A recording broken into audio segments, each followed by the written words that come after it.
Les chips auraient été inventés lorsqu'un client a renvoyé ses pommes de terre sautées, se plaignant que les tranches étaient trop épaisses. Le cuisinier vexé les coupa en fines lamelles avant de les faire frire. C'est donc la fierté et non l'ingéniosité qui est à l'origine de cette invention.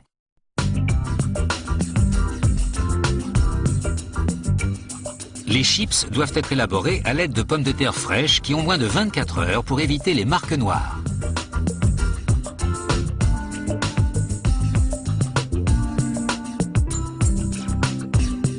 Après avoir été nettoyées par une machine, les pommes de terre s'acheminent vers l'éplucheuse le long d'un canal d'eau.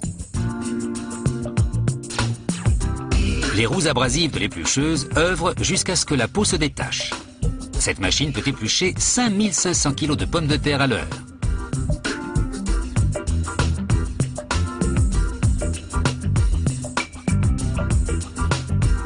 Puis, les pommes de terre sont triées selon leur taille. Les petites tombent pour être rincées, tandis que les grosses restent sur le dessus pour être coupées.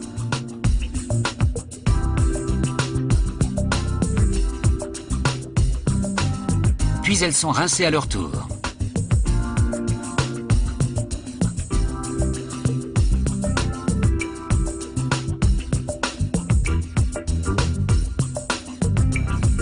Ensuite, les pommes de terre sont tranchées.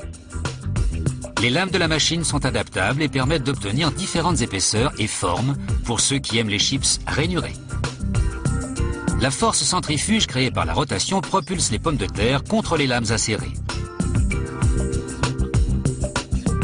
Une pomme de terre de taille moyenne produit 36 chips classiques.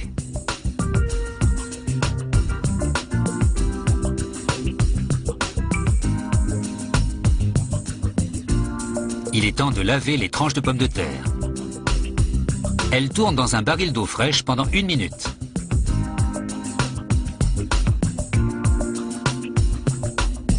Puis elles passent sous un ventilateur qui retire l'excès d'eau. La friteuse contient de l'huile bouillante à 190 degrés Celsius. Il ne faut que 3 minutes pour frire les chips. L'excès d'huile est égoutté alors que les chips continuent leur voyage sur le tapis roulant.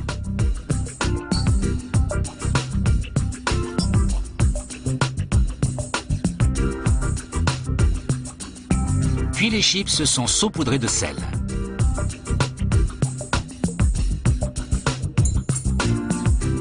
Elles sont ensuite triées à l'aide d'une caméra électronique qui identifie toute chips porteuse de taches brunes ou d'autres défauts. La caméra actionne le cas échéant un tube pour rejeter la mauvaise chips d'un souffle d'air.